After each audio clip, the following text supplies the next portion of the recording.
Deus, amém, meus irmãos? Deus abençoe, né? Louvado o nome do Senhor. Tem alguns minutinhos ali. Quero ler uma palavra do Senhor aqui. Já vou estar dando mais uma oportunidade para os irmãos. Depois, se não quiser ler em casa, eu vou ler aqui no Evangelho do Senhor Jesus, segundo escreveu Marcos, no capítulo número 5. E o verso é de número 35, diz assim, estando ele ainda falando, chegaram alguns do principal da sinagoga, a quem disseram: a tua filha está morta, por que enfadas mais o mestre? Qual a pergunta? Meus queridos irmãos, o Evangelho de Marcos, ele narra vários milagres extraordinários que o Senhor Jesus Cristo operou. No capítulo 1 diz a Bíblia que no princípio do Evangelho do Senhor Jesus, Deus ele vai enviar um profeta para qual vai proclamar no deserto,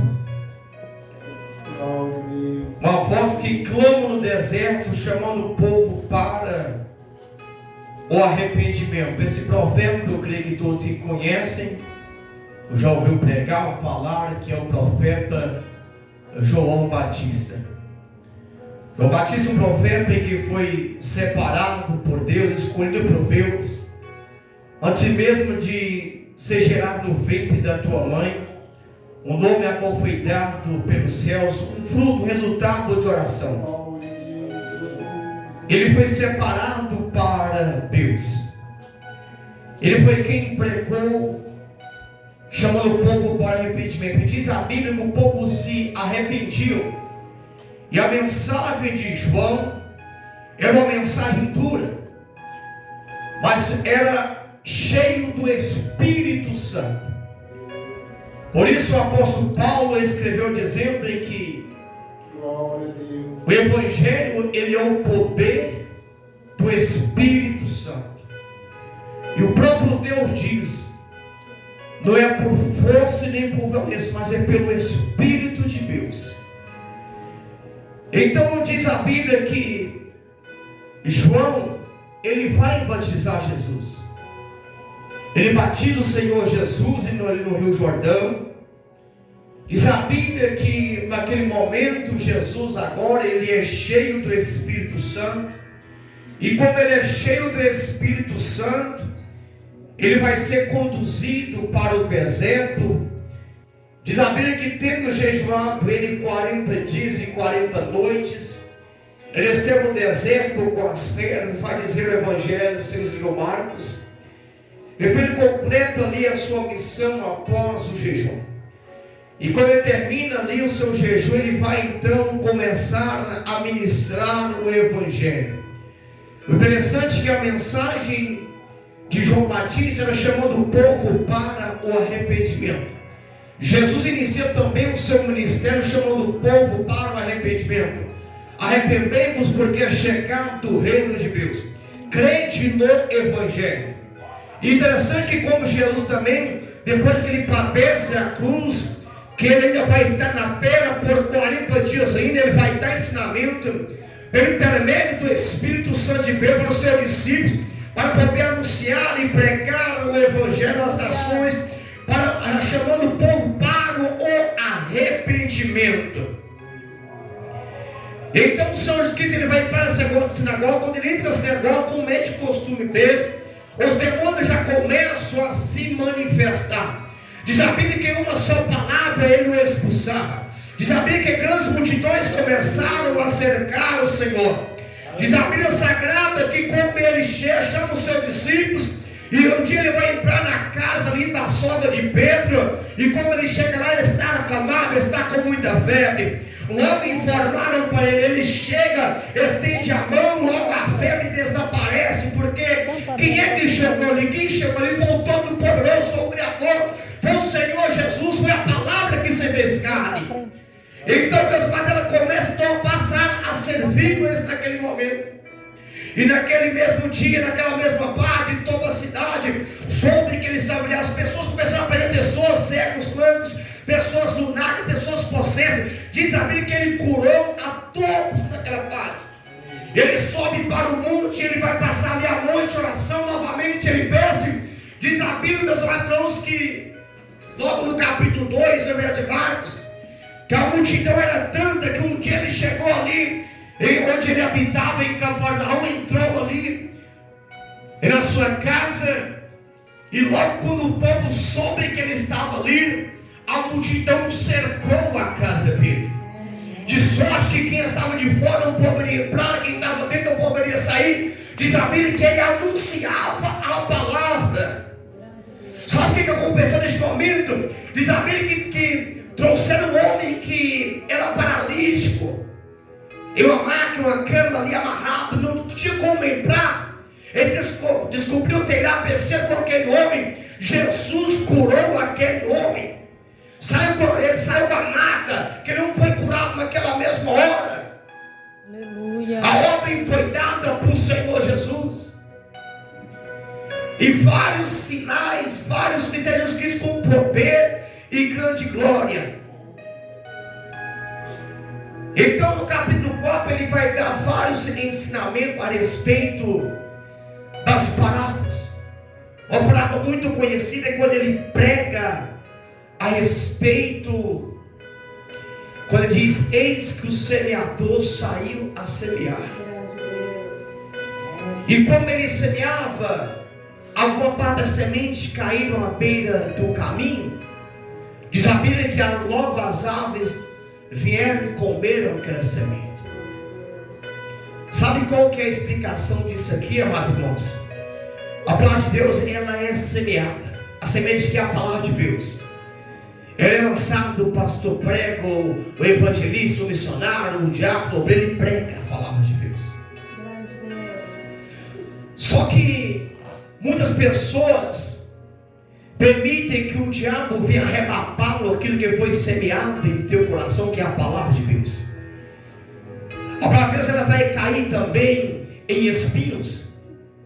Sabe o que significa? É que as preocupações deste mundo sufocam a palavra de Deus. As preocupações, as seduções da riqueza, as preocupações com as coisas dessa terra sufocam a palavra de Deus, tornando a palavra de Deus o que? Infrutífera. Só que a palavra de Deus, ela vai cair também em boa terra e vai produzir fruto.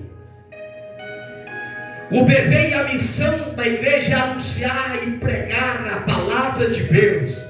Embora muitos não creem, mas você estará com as duas mãos limpas, porque você estará fazendo a vontade de Deus, pregando a palavra. Se a pessoa morrer e for para o inferno, ela vai saber porque ela vai saber, porque vai com todo o teu intelecto, ela vai lembrar toda a sua oportunidade que ela perdeu aqui na terra. As pessoas fazem plano para o dia de amanhã, mas amanhã pertence somente a Deus. Senhor. Já estou chegando aqui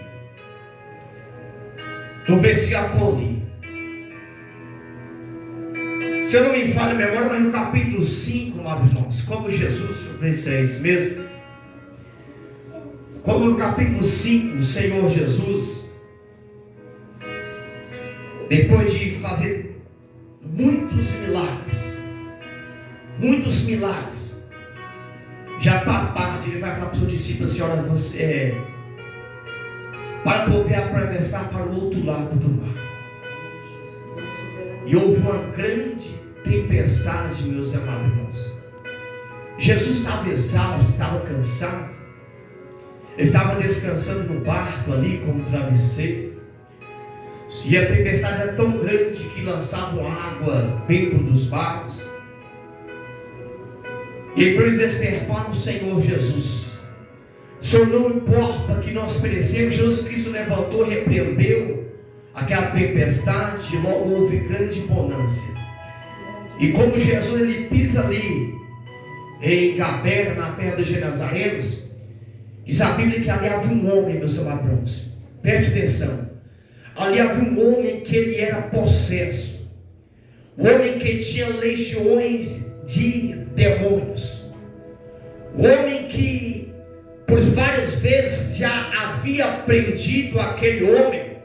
Diz a Bíblia que ele espedaçava os aguilhões, fazia em pedaços.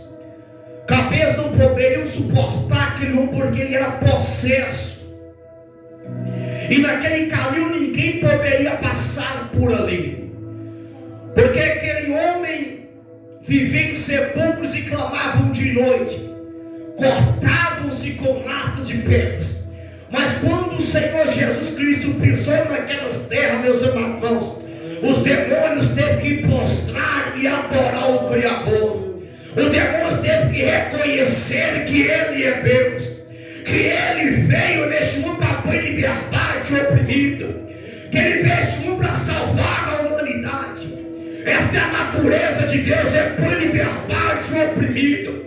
Jesus nos deu a vitória naquela cruz do Calvário. Como Ele clamou em alta voz: Pai, em tuas mãos entrega o meu espírito.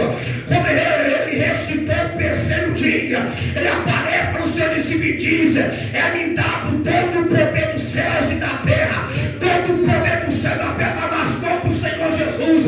Ele que manda no céu é quem manda na terra. Ele que é o alfa, que é o homem, que é o princípio, que é o fim. Ele que é o todo poderoso, meus irmãos. Tem que temer a Deus. Não devemos ter Deus demônio ou diabo, mas se temer o Deus vivo, Deus todo-poderoso. Sabe o que vai acontecer aqui? Jesus liberta aquele homem, que aquele homem implora o Senhor Jesus Cristo: permite eu ir contigo, Senhor Jesus. Estava em perfeito juízo. E Jesus diz para ele: vai e conta para a tua parentela o que Deus fez contigo. Aquele homem vai dar testemunho da grandeza que Deus foi para com ele.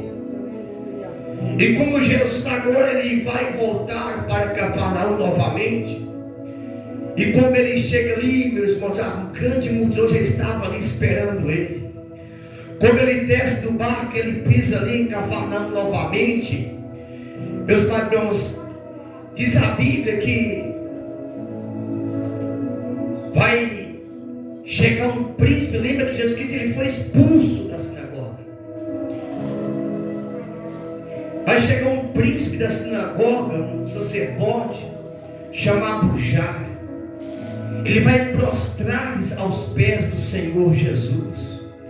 Ele vai rogar, o desespero toma conta de Jairo. Vai rogar para que o Senhor Cristo fosse abrir a casa dele, porque a filha dele já estava quase morta, estava com muita enfermidade. E como Jesus está a caminho para a casa de Jairo, meus amados irmãos, diz a Bíblia que havia uma mulher que ela sofria de uma hemorragia de fluxo de sangue. Há 12 anos essa mulher padecia e ela sofria. Essa mulher tinha gastado tudo quanto podia com vários médicos, mas foi de mal para pior. Só que ela ouviu falar de Jesus, ela pensou consigo mesmo: se eu ao menos tocá-lo na hora do teu vestido, eu serei curada. Ela pensou contigo, ela teve uma atitude, ela teve uma ação.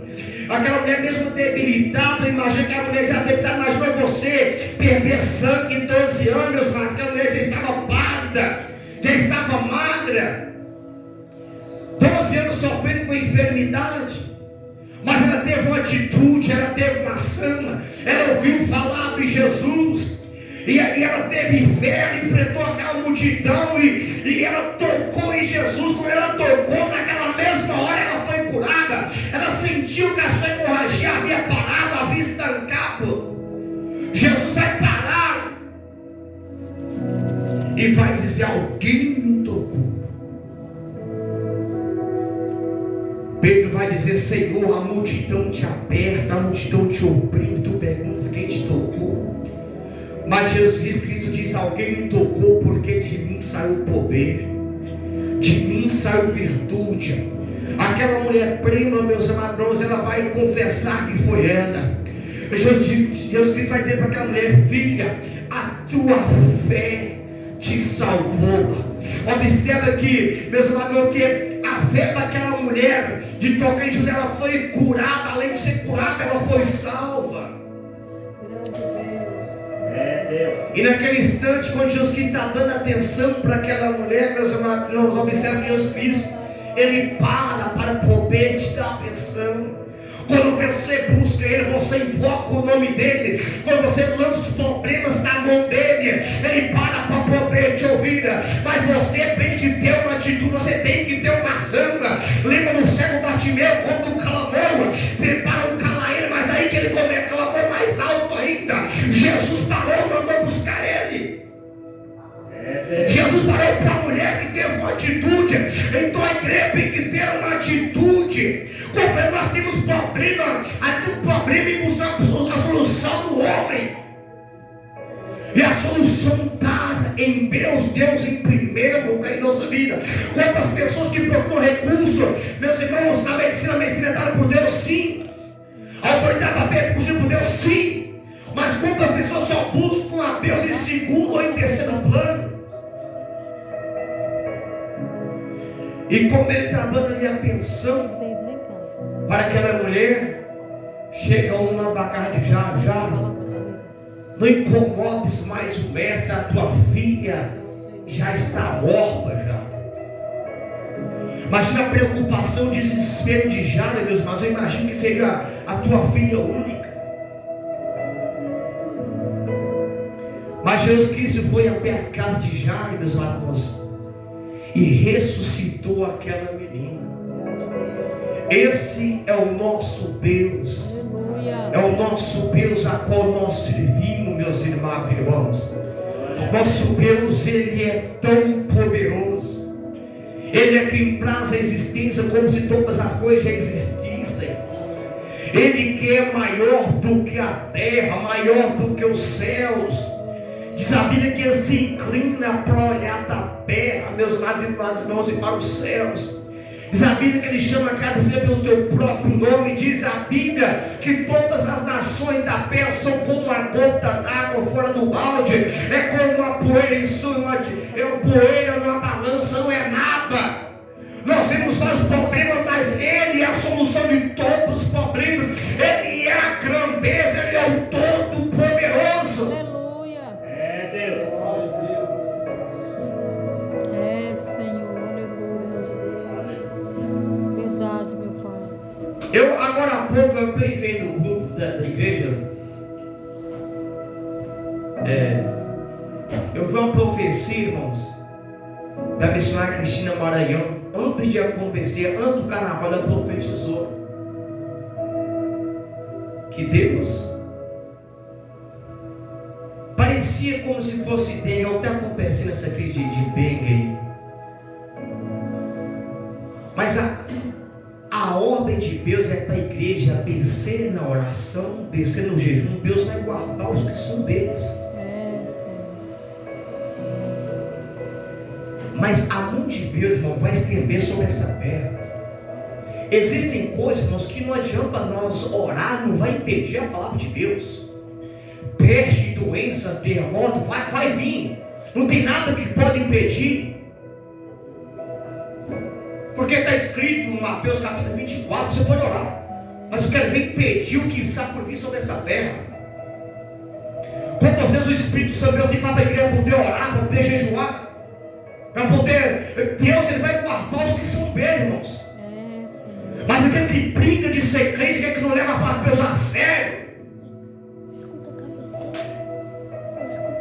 Muitas pessoas vão. Você vai ver que Deus vai descer assim, Deus vai permitir. É necessário que Deus, irmãos, ele aperta mesmo a nação, para o povo se voltar para Deus. É necessário. Ver o coronavírus, ver. Vai vir coisa pior? Vai, porque está escrito na Bíblia. Eu quero ver quem é que pode dizer da Bíblia. Igual a cantora do mundo lá falou que ia massacrar o Apocalipse. Eu quero ver massacrar porque ele é o alfa, quer dizer o princípio. E o homem que é o fim, quer dizer que ele é tudo. Ele é a palavra. Eu quero ver bater de frente com todo o poderoso, bater de frente com o próprio Jesus. É confrontar o próprio Jesus. Amém? Vamos pôr de pé, vamos fazer uma oração a Deus.